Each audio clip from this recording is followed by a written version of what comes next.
नमस्कार दोस्तों, आज बात करते हैं। कल रात में इजराइल ने अचानक से गाजा के ऊपर आक्रमण किया और इसमें माना जा रहा है कि लगभग 200 से अधिक व्यक्तियों की मृत्यु हो गई, जिसमें बच्चे भी शामिल हैं। तो आइए इसे समझने की कोशिश करते हैं, आखिर ये घटनाक्रम क्यों हुआ और अचानक से सीज फायर के बीच में इजराइल ने यह हमला क्यों किया। तो चलिए पहले घटनाक्रम को समझ लेते हैं। तो आपको याद होगा, पिछले ही माह बाइडेन सरकार ने जाने के अपने 1 या 2 दिन पहले ही हमास और इजराइल के बीच में एक सीज फायर कराया था। ये सीज फायर 1 महीने के लिए कराया गया था और इसे अभी ट्रंप सरकार कोशिश कर रही थी। ट्रंप यूएसए के अधिकारी और हमास के ऑफिशियल मिलके दोहा जो कतर में स्थित है वहां पर इस पर डिस्कशन कर रहे थे कि कैसे इस सीज फायर को और आगे बढ़ाया जाए, और इसी बीच में इजराइल ने ये आक्रमण कर दिया गाजा के ऊपर।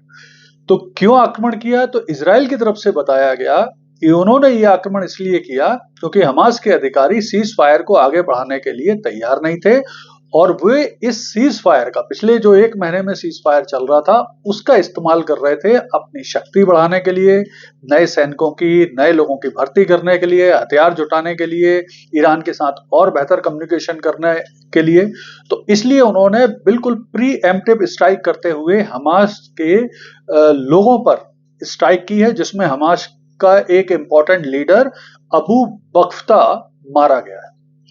तो देखिए क्या है, 7 अक्टूबर 2023 से हमास और इजराइल के बीच में ये लड़ाई आरंभ हुई थी।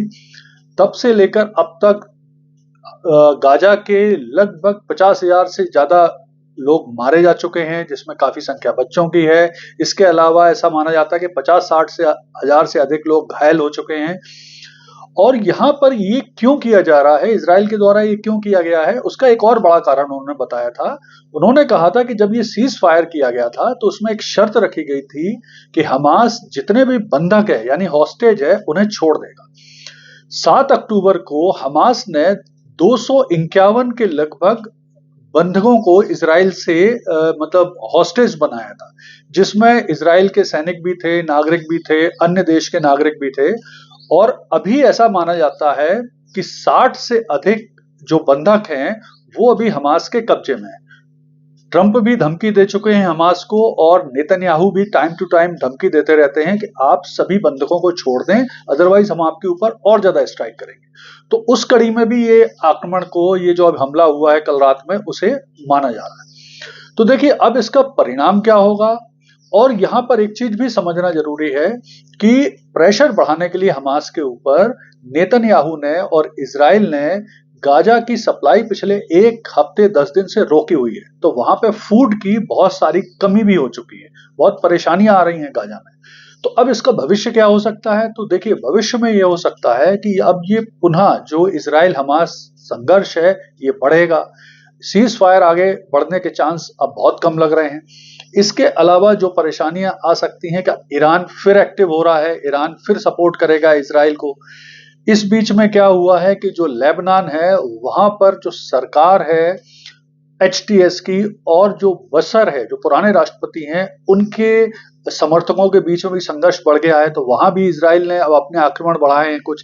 इसके अलावा अमेरिका ने अपना एक वॉरशिप भी इजराइल के पास तैनात कर दिया है वापस ईरान से रक्षा करने के लिए।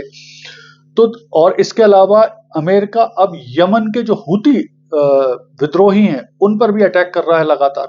तो देखिए स्थिति कुल मिलाकर अब ऐसी बनती हुई दिख रही है कि जो पिछले 1 महीने से संघर्ष विराम यानी सीज फायर से थोड़ी शांति आई थी इस क्षेत्र में, वो पुनः नष्ट होगी। और जो गाजा में जो लोग वापस आ रहे थे वो भी अब पुनः डिस्प्लेस होंगे।